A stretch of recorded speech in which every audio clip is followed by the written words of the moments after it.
درود به همگی. خوش آمدین به برنامه ما امروز. My name is Mayor Pro Tem Seppi Shine. Welcome everyone and thank you for joining us for our Human Rights Speaker Series regarding anti-LGBTQ policies in Iran. We have an incredible group of panelists today and we really appreciate you being here. I want to thank staff for all the work they've done to create this incredible program. And I want to invite my council member, John Erickson, my friend, to join us to give some remarks. Thank you so much, Mayor Pro Tem. I love saying those words. Hello, everyone. Welcome. I'm so excited for tonight's program. But before I start, I just really want to take a moment to really talk about the issue at hand tonight and really say how here in West Hollywood, we're really making history in many, many ways. What we will be talking about is a lot of stuff happening in Iran, but right here in West Hollywood, we have the first openly elected LGBTQ Iranian official anywhere in the world. And so I want everyone to remember that when we're watching today's really important panel.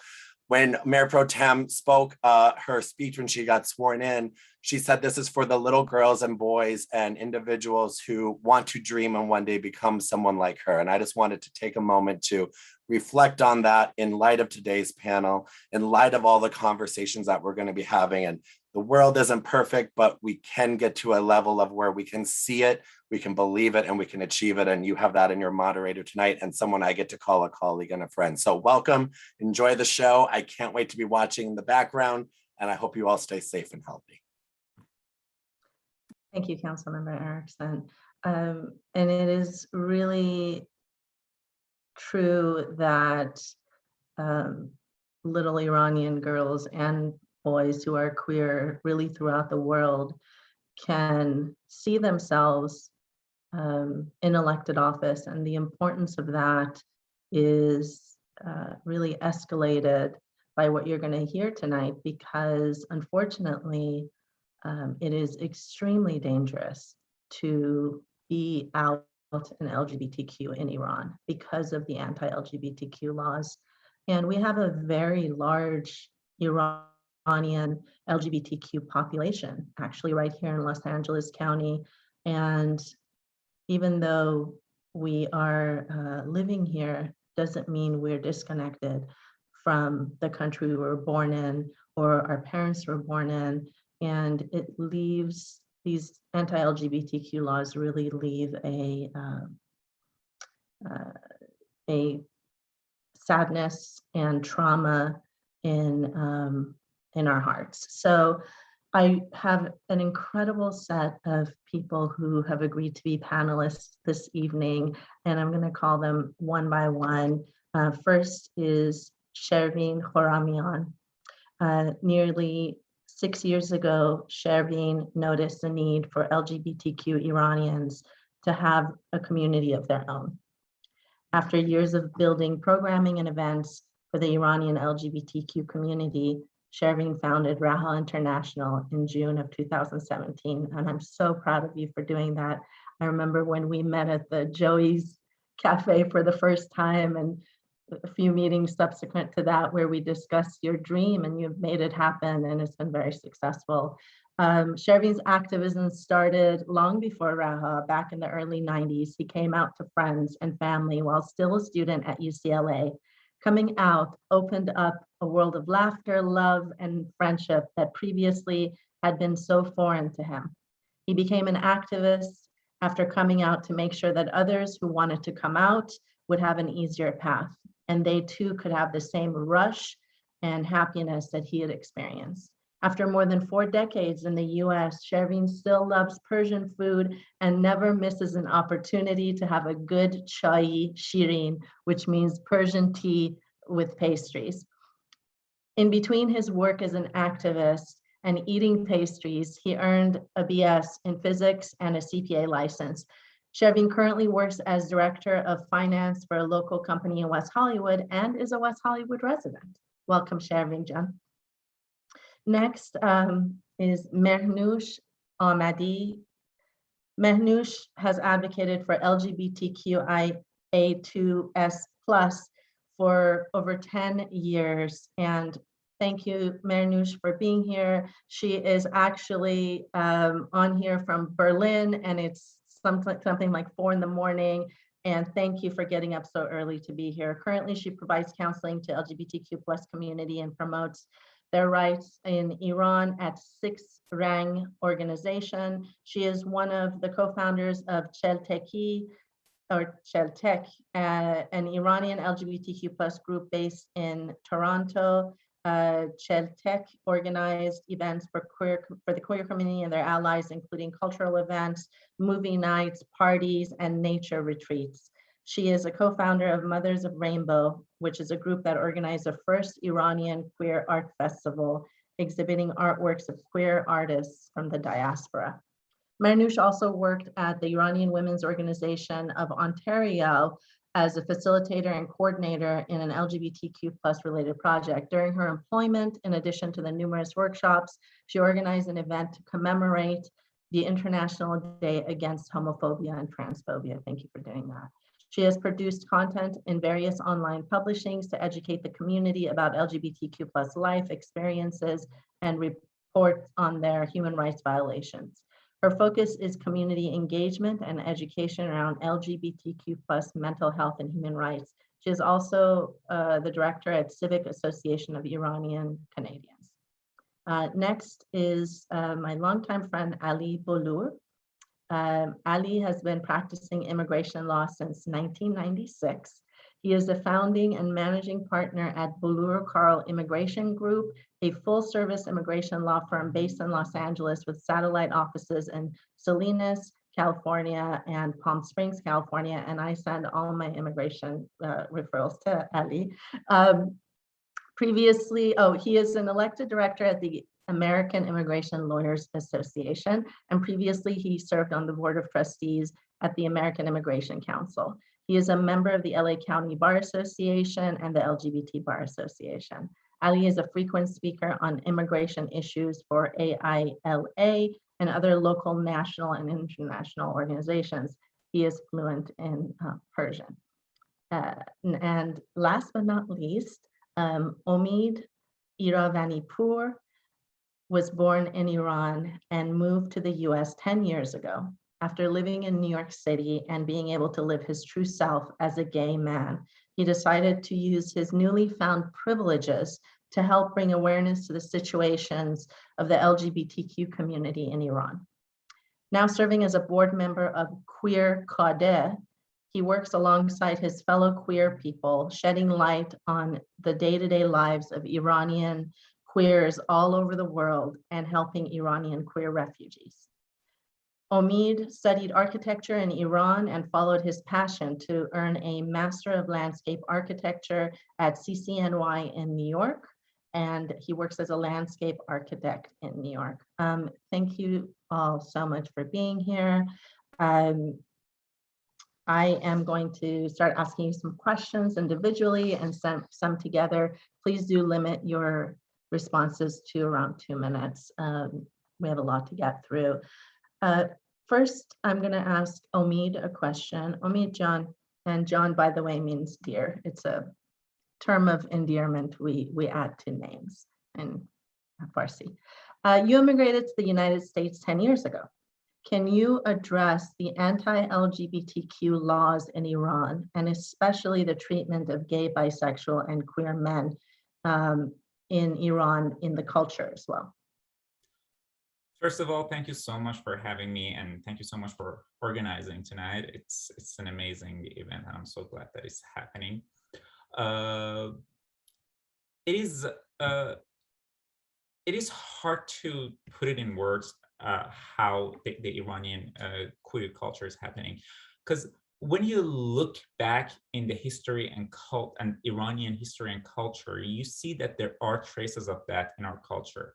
But it seems like throughout time, with the influence of religious traditions, it has been kind of wiped off from our culture. And now there is a very, very homophobic, transphobic, biphobic, and general terms, queer-phobic mainstream culture going on.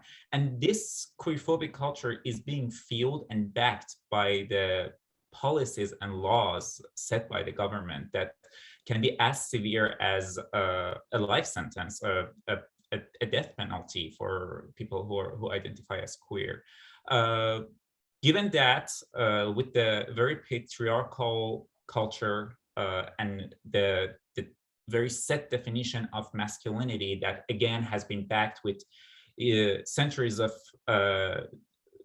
religious traditions that gives this sacredness to this idea of this false idea of masculinity, it makes it especially hard for queer men, those who identify as men but are queer, to live their true selves, because they have to fight in so many battles. They have to fight the government to just be alive, a government that completely denies their existence.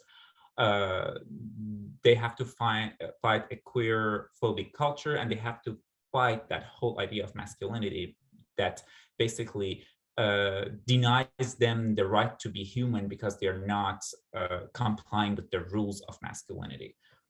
So in overall terms, it is very harsh. In recent years, thanks to social media, thanks to the flow of the information, we can see very, very small changes. We can see some awareness, and we can see that not everyone is so rigid with those beliefs and with those traditions.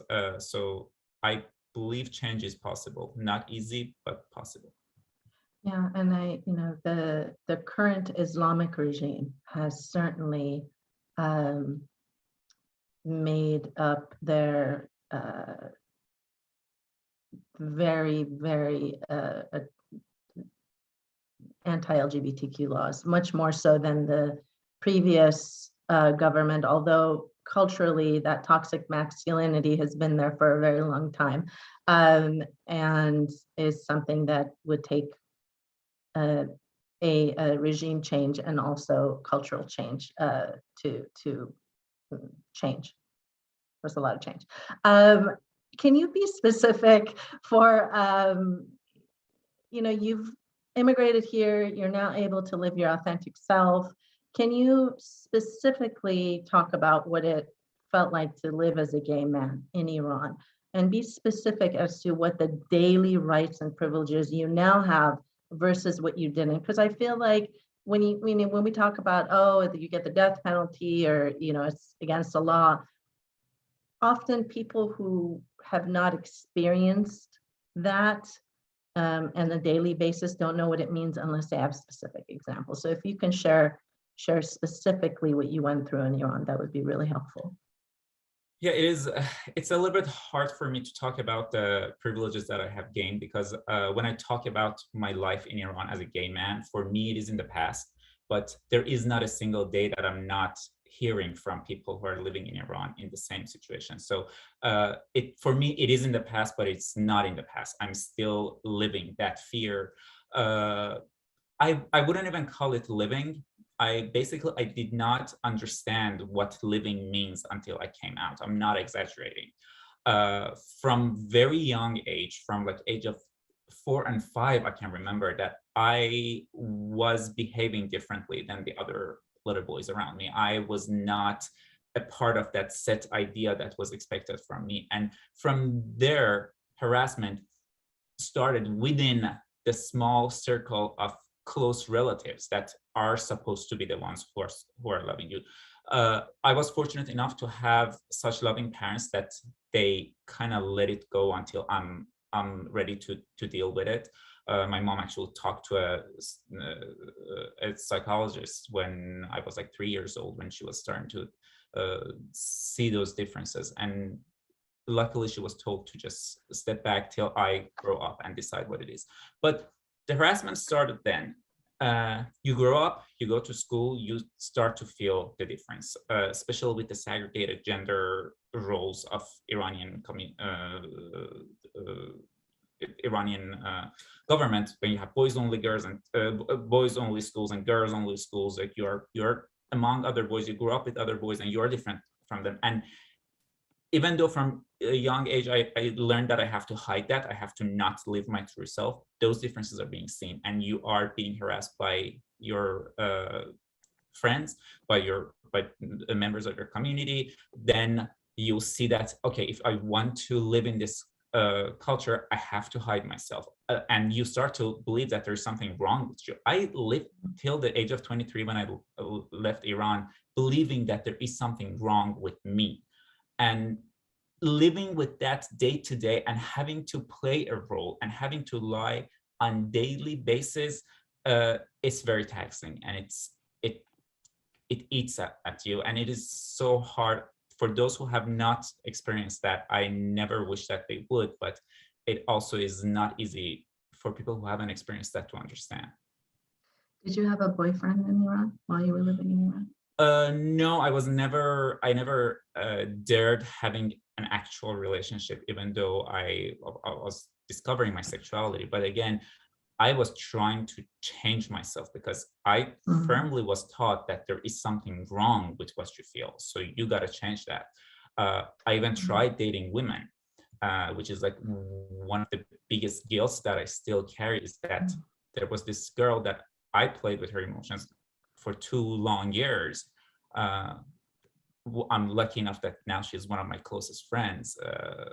It's behind us, but I remember that was just all for pressure, because it was just having a girlfriend was a part of the props that I had to just prove to everyone that no, I'm complying. It was hard. It was very hard. Even for the first few years that I was in US, I did not have the courage to be fully out. It takes a long time, and it's a process to really heal internalized homophobia. So yes. And the longer you're out, the more healing happens and becomes better. So how does queer Kade help? Is it Kade or Kade? It's Kade. Kade in Kade, Farsi means a village, a gathering place, a forum. It's what in Greek was forum. The agora in Greek, it was Kade in Persian. So how does queer Kade help LGBTQ Iranians living in Iran? Queer Kade started as a social media group of storytelling. We needed to have our stories told. We needed to be recorded. We needed to have an archive of our lives, and just to show that we exist. Our existence have been denied throughout time. We have been ignored. We have been censored. And even for a lot of people with their own families, when they're just like, okay, be whatever you want, just don't tell me. Like, there's just this idea of, I don't want to, even if you want to exist, I don't want to see it. But we believe that we need to be seen. So we started asking people to tell their stories, and we shared that in social media, and we started archiving all of that. That platform grew very quickly and got a lot of attention. So we decided to register that as a nonprofit organization in Canada that continued doing what we were doing, got a lot of media attention, and helped a lot with the visibility of Farsi-speaking queer community, not just only Iranians, also for the Afghan audience.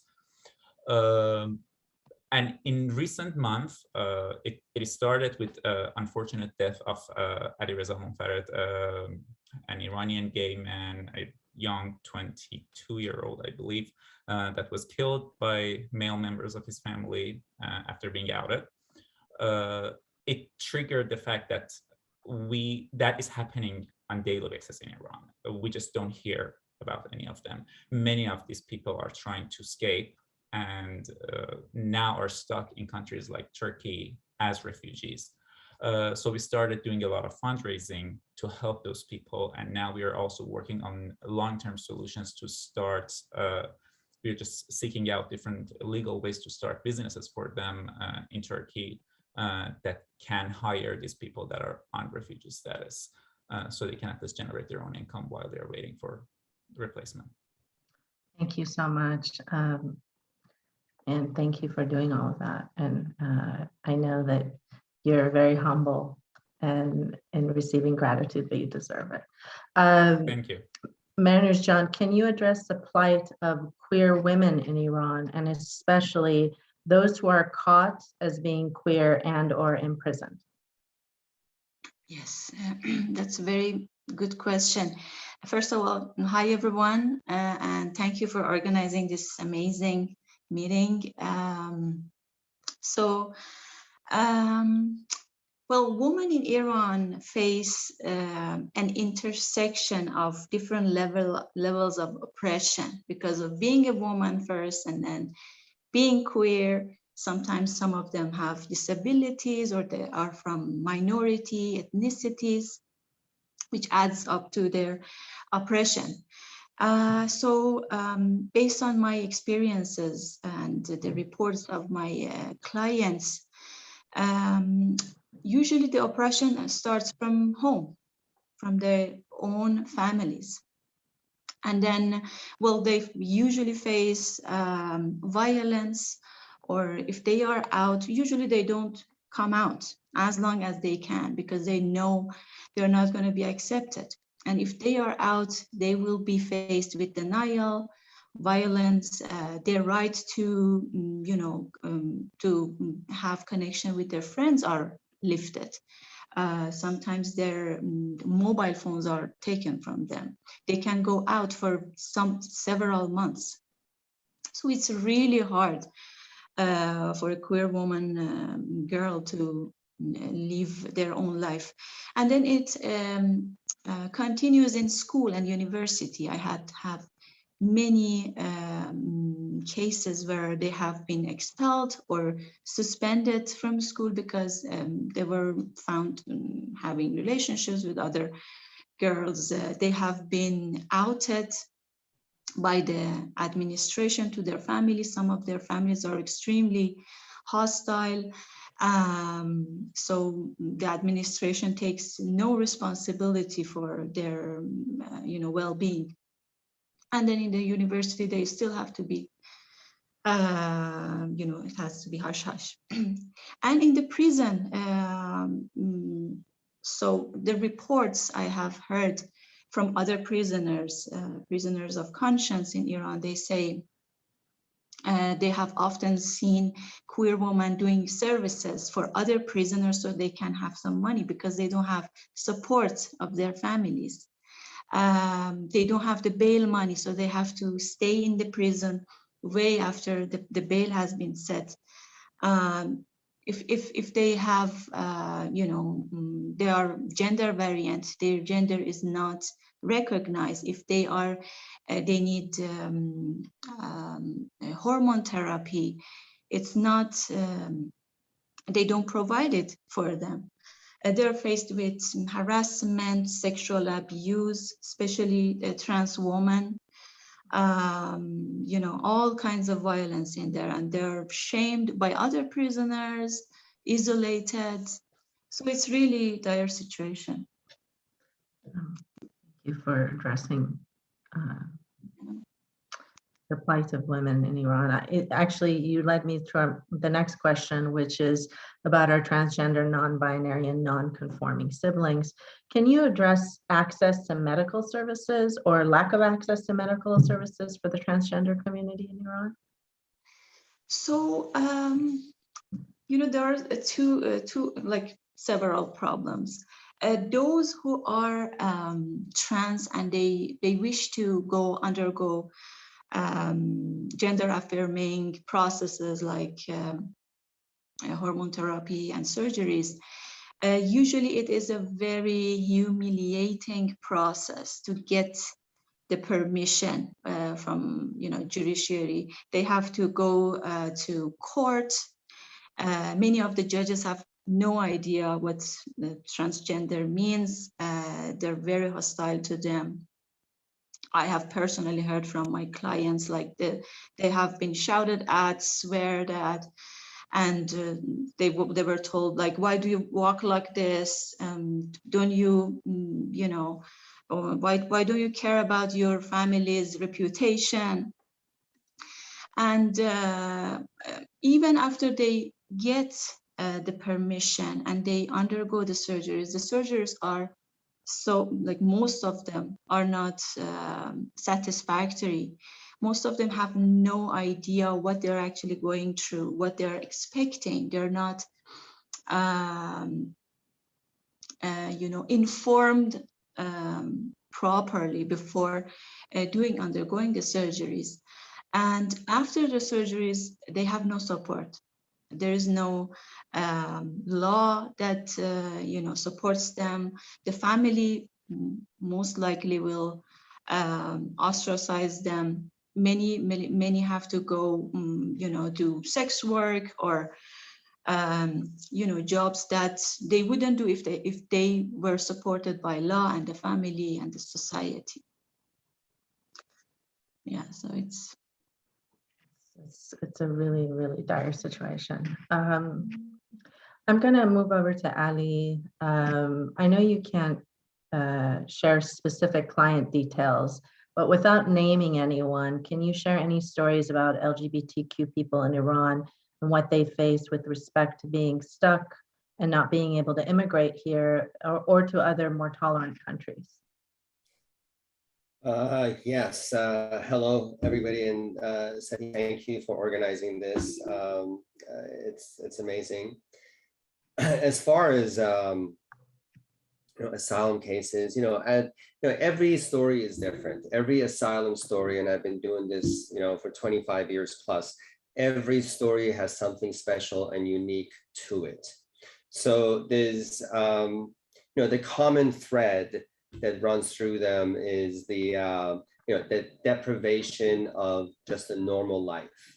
I was listening to Omid earlier when he was expressing his thoughts, and he literally just stole my thoughts. It's like that's exactly what my clients tell me. The tangible stuff. Yeah, you can't walk on the street holding hands. You can't kiss. You can't hug in a romantic kind of a way. All of those, yes. And then the drastic effect, the net effect of when you put all of those things together, just the absence of normal life, is the fear that Omid was talking about. It's the fear that people, queer people in Iran that grow up there through their teen years and beyond, that they have of being found out. I see grown-ups here when they come to me and they still have the fear. They fear coming out.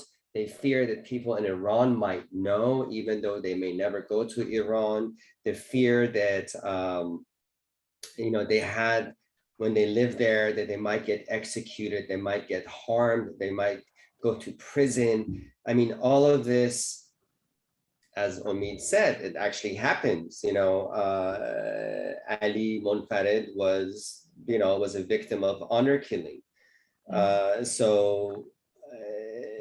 This creates this tremendous amount of PTSD that is really hard to shake off, even when people are in safety.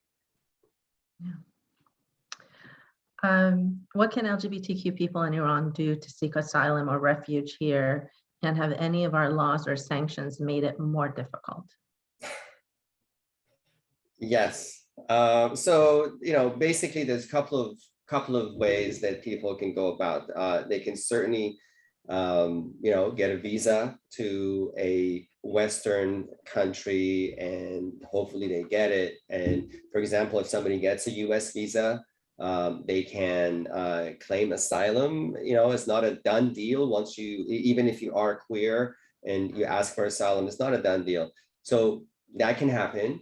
They can also go to the US border. That's regardless of what the media tells you, going to the border and asking for asylum is a legal process that is allowed in the law.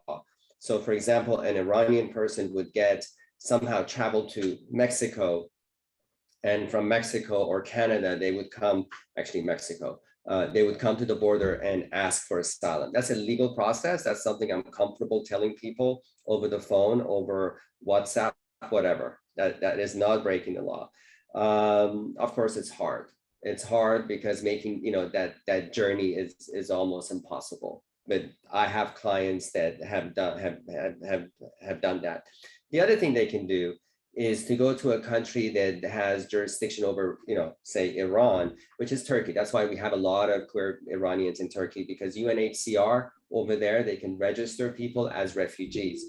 However, then the tire kind of hits the road, and the logistics become horrific, because as some folks here might acknowledge, you can't live, for example, when they go to Turkey, they can't live in Ankara or Istanbul or larger metropolitan areas. They're sent to very small villages that are often extremely conservative Muslim, and they have to live there. They can't really work.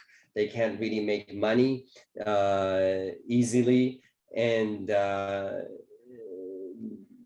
even when they're approved as a refugee, for example, if they have an approval and they want to designate the United States, let's say, as a country to resettle in, that process itself will take years. And while we were prepping Sepi, I looked up some stats, which I want to share. When Biden got into office, Trump had lowered refugee numbers to 15,000. Biden immediately rose it to 62,500 a year, right? His goal is to have it, aspirational to 125,000, okay? We're nowhere near those numbers as far as refugee admissions. That's why we have a lot of refugees, including Iranians, just really wasting away in Turkey, even though they are legal refugees under international law. And I want to put that in context. The richest country in the world, the president of the richest country in the world, has an aspirational level of 125,000 that may happen within our lifetimes, may not, okay? But Turkey has 3.7 million, Jordan 2.9 million. As far as Western countries, Germany allowed 1 million refugees to come in. Iran has 979,000 refugees. And the goal for the United States is only 125,000 if we get there, which we never will. So that's the logistic issue that Iranian refugees face in Turkey, and it's horrendous. Thank you, Alijan. We have a lot of work to do, lots and lots of work to do, lots of advocacy still left to do. I'm going to move to Shervin. Shervin John, can you share stories that you've heard from our LGBTQ siblings who have sought refuge here through your work with JQ International and now Raha? Thank you, Councilwoman Shine, for having me here. I think one of the biggest stories that I hear from Iranian queers in general is the sense of hope that they get when they get to America. And I know for some of us who've been living here quite a few years, we might have forgotten the liberties and the rights that we have. But when they come here, I think one of the first things that they say is, wow, I can't believe I can walk out in West Hollywood and hold hands with another guy or another girl, and there isn't repercussions. There isn't anybody staring at me. I'm not going to get beaten up. I won't be arrested. I think that is really when I hear that story, the essence of that story really moves me, because it reminds me that you can lose those rights. As a human being on this planet, you can go to a country and you can lose those rights. But I also want to say something else about their outlook on life. In Iran, when they realize that they're LGBTQ, somewhere in their spectrum of their life, they realize, oh, my life here is limited, not just as far as their gender identity or sexual orientation, but they realize that, wait a minute, there is limitations in this country and I can't stay here. So it already triggers them to start thinking about leaving the country and having another life. Maybe that life might be economic, it might be their sexual orientation, it might even be that they're looking for educational opportunities. But they realize at a very early age that, oh, I can't stay here anymore. I think one of the stories that really moved me from one of the refugees here was during an event that we had. The whole goal of Raha here is to help Iranian queers connect with their Iranian identity and not orphan it. we are raised in this very strict collectivist culture, and we feel, oh, if I was raised in it, then everything about it must be bad. Especially the ones that are born and raised here, they still live in that Iranian cocoon where they're still subjected to some of the harsher concepts of Iranian mentality from 40 years ago, that we're still isolated somewhat. And our purpose is to have Iranian events in a completely queer space. So whether it's Mehragan, Yalda, Nowruz, we bring them into that space so they can experience it in the open. And one of the comments that I heard from one of our refugees was, I never thought I could celebrate being gay in a club around other gay men and other lesbians and other trans people and not have to fear for myself. What really moved me and what has really stuck with me was when he said I could actually toast to my life. And I thought, oh, like, yeah, you can toast to your life. That's something I have never thought of. I have never thought of, oh, I can toast that I'm out of the closet. But for them, it is really a moving experience that I say I want everybody to feel the rush. It's a rush that they feel that I think sometimes for those of us who've been out of the closet for quite a few years, we're so removed from it, we forget what that quality means. Yeah, absolutely. So before the Islamic Revolution, Iran had many people of different faiths and cultures, as well as women having more freedoms without fear of persecution. Can you share your experience and feelings from your perspective as a Jewish out gay man? Well, I can't share any perspective in Iran because I came out of Iran when I was about 8 years old, and I've been here most of my life since then. One thing that I can say is when we conduct our support groups here, and this is something that has really opened my eyes to the Iranian culture. When we conduct our support groups here, we have people from different backgrounds and ethnicities and religion. So they could be Kurds, they could be Jewish, Baha'i, Muslim, Christian, Buddhist. And what has really surprised me in hearing their stories and what has amazed me about all of our stories is you cannot distinguish any of their ethnicity or any of their religion when you hear their stories. It is almost a textbook story. It's as if though you can open up you can open up their book to any page and it will be identical to the experience of the person next to them had who's Buddhist, the person next to them who's Kurdish, the person next to them who's Azari or who is Muslim or Baha'i. The culture is so strong. It is so rigid and so collectivist that I think it shuts out the religion and really focuses on the culture. I must have, at least during our support group, spoken to over 150 unique individuals.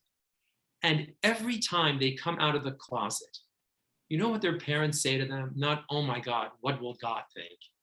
Their expression is, what will the neighbors think? That is how incredibly tight the culture is, how it has such a reign on the way we think, that the mother's not even worried about what will happen with God. She's worried about what will the neighbors think, and heaven forbid, what if my sister finds out? What am I going to tell her about this? And so I think when I look at it from that, when I pull back and I look at it, I think, wow, the culture is really so dominant in the way we behave. It shuts out almost everything else. Yeah. And given that the Iranian culture is so centered around family and traditional family, in America, since gay marriage became legal, I will say that a lot more Iranians have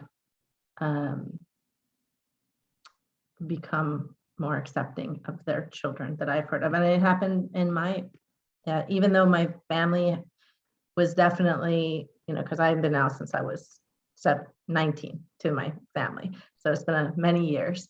And when gay marriage became legal, it really took everyone to a different level, because then they're like, okay, when are you getting married? It was like, you can get married now, and we can have the big fun Iranian wedding and for you and your future wife. So I want to actually go back to Mehnoush. Can you share more about your work at Shishang And tell us, I know obviously Xishrang it means 6 colors, which signifies the colors in the rainbow. Can you talk about your work there and how Xishrang helps, or sorry, it's 6 rang in English, I'm speaking Farsi, helps LGBTQ Iranians living in Iran? Okay, so 6 rang has been has started working since 2010. At that time, I wasn't around, but I started 2013 to work with 6 rang as a volunteer, and now I'm a counselor. So I provide mental health services to clients, LGBT clients inside Iran and their families. So yeah, I work in the counseling department. We have many clients, like I can't even, like thousands we had since 2000, probably 14. Yeah, so we have also an application called the MIM app, which everyone can go in, ask their questions. It's very secure, and they can also read stuff, educational, political content, about laws and everything else. There are also other departments, let's say, in 6 rang.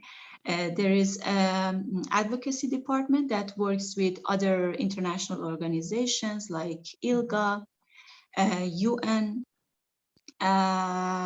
For example, we have frequently submissions to UN Universal Reviews.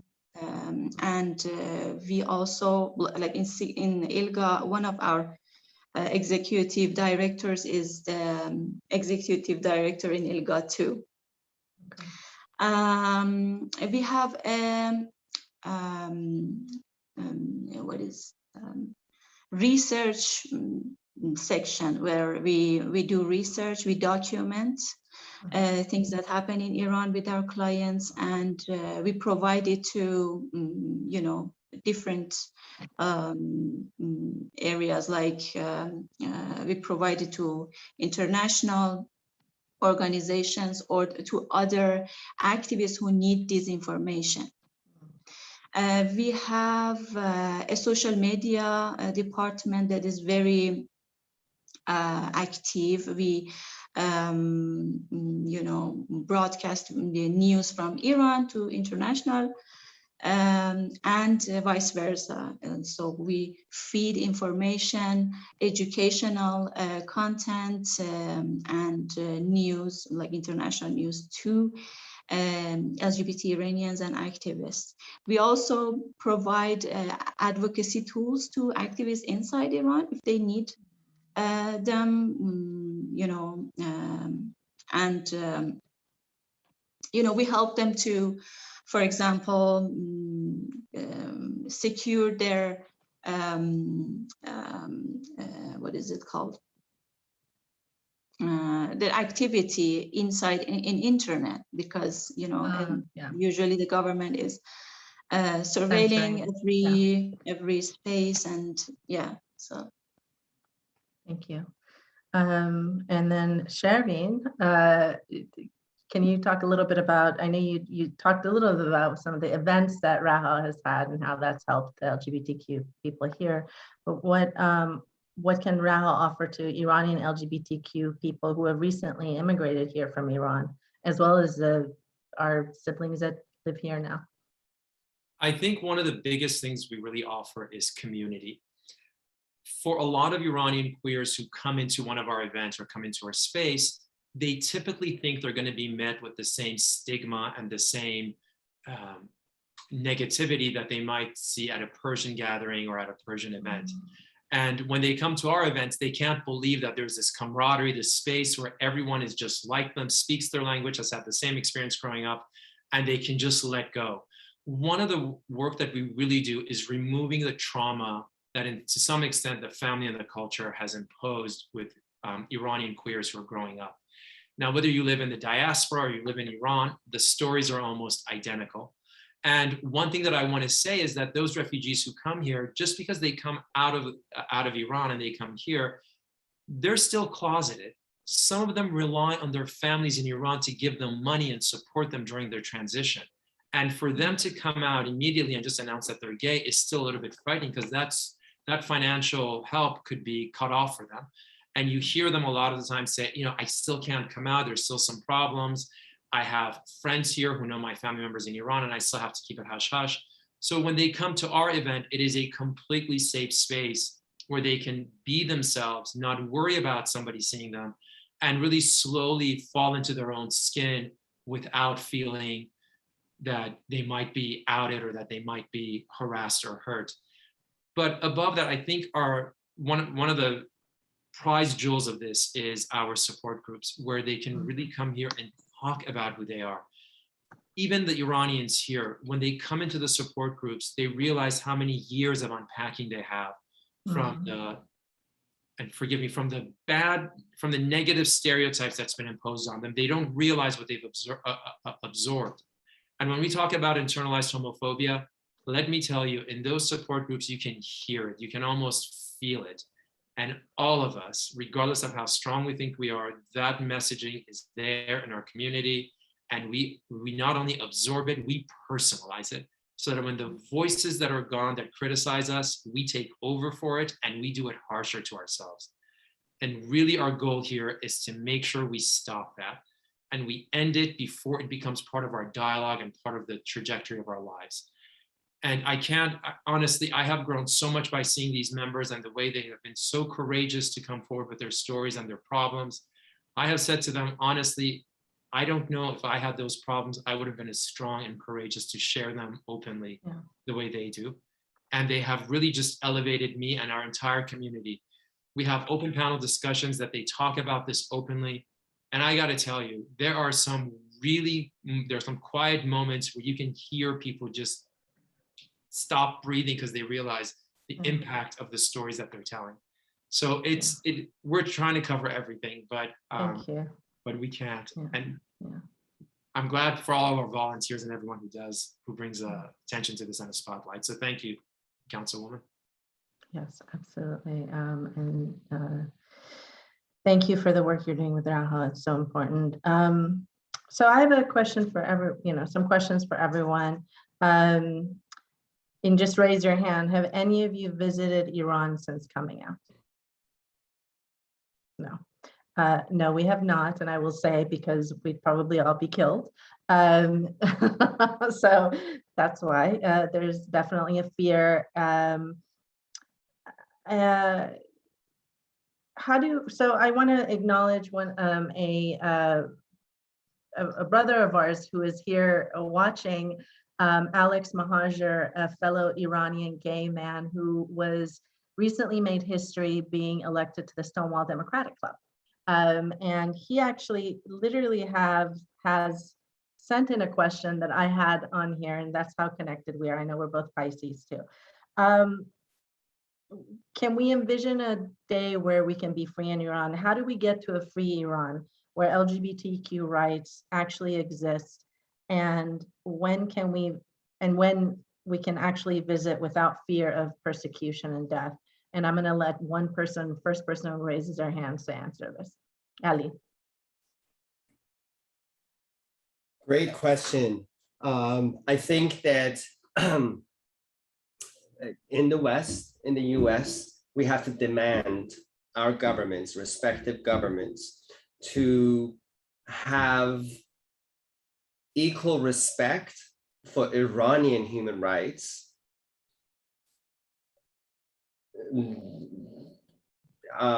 compared to other nations in the world, and not elevate politics over human rights. And that's exactly what's going on. That's exactly what is, the Biden administration or any successive, previous administrations. It's not just Biden. The US administration has done, because, let's say the nuclear treaty, they put all their eggs into a nuclear treaty that cannot be verified and is questionable at best. But in the meantime, the population of Iran, including our queer brothers and sisters, are being persecuted with impunity, because the Iranian regime knows as long as they hold this carrot in front of the West that we won't go nuclear, they can do whatever they want. They rape people, they kill people. I mean, I sound like I'm full of it, but yesterday I was in an asylum interview, and it was a straight woman. But she was, I've heard so many stories. So when you hear the details of a horrific event, it's true. This woman, a young woman, was raped while in a cell, and she described with great detail how she was raped. And she closed her eyes and she was in a state of trance, just explaining the details and just sobbing as she was doing. I was bawling my eyes just across the table from her. Everything is through, because of COVID, everything is through remote. So it was just me and her. That should not happen. That should not happen to any human. And it's happening on a daily basis to our straight brothers, straight family members, queer family members. So unless the West elevates human rights to the level that it needs to be, Iran is never going to be free. I think a big part of that too is sharing stories, having events like this, sharing those stories on Capitol Hill, and having the dialogue so that there's pressure. I will say that being on city council, we listen to people who do public comment. We read all the emails that come in. Advocacy is so important in the decisions that we make, because at the end of the day, we're not experts. We're here to listen to people. We're here to be lobbied by organizations and stakeholders, and then based on what our values are, make those decisions. I want to get to this question. How has Iran addressed HIV/AIDS and the stigma related to HIV/AIDS? Are there any medical breakthroughs that are accessible or not accessible by the LGBTQ community in Iran? Omid, go ahead and answer. I was involved with the whole HIV education for a while with the Iranians, because I was very curious about what happened, because I came to US with very little knowledge of around HIV, because we don't get any education. It is such a big stigma because sex is a huge taboo. HIV is seen as something that is a result of quote unquote bad sex, unokay sex, unethical sex, which is not true about HIV. And therefore, speaking about HIV is a taboo.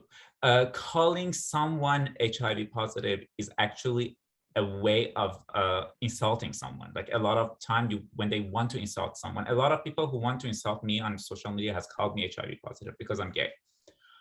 So it is culturally, it is such a taboo that closes, like, parents don't talk to their kids about it.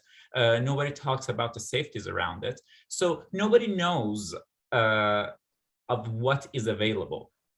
Even though there is a lot that can be accessible if we knew about it.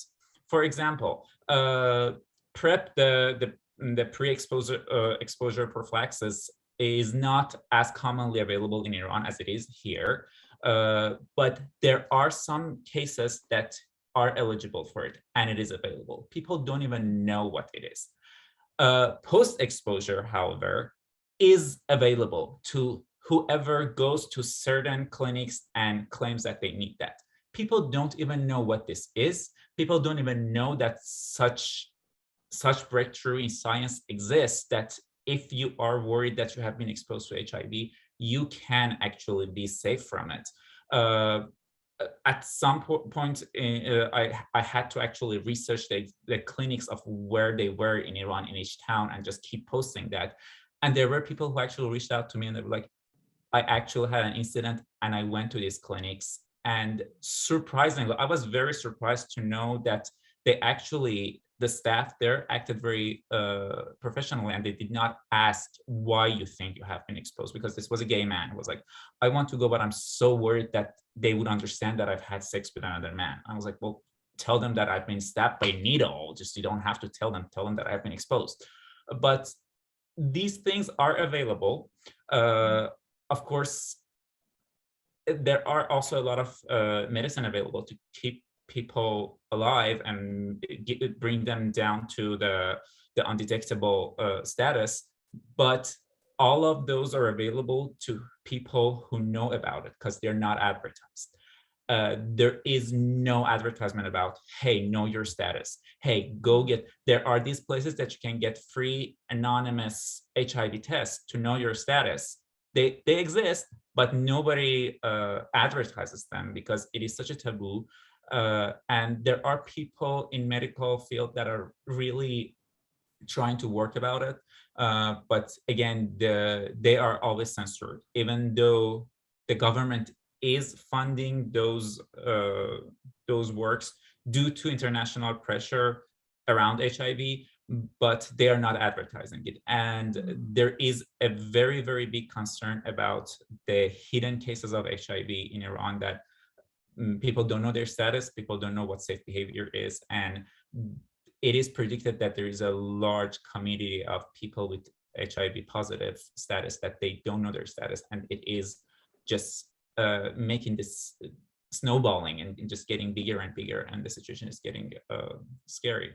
But unfortunately, there is no information, which if we just look back at the history of HIV in United States, we'll see how important the role of activism and demanding the government to give those privileges is.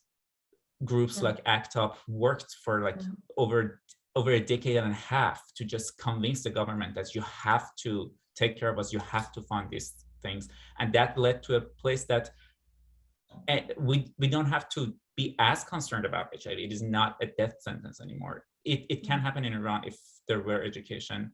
It doesn't come from the government. I think it falls upon activists.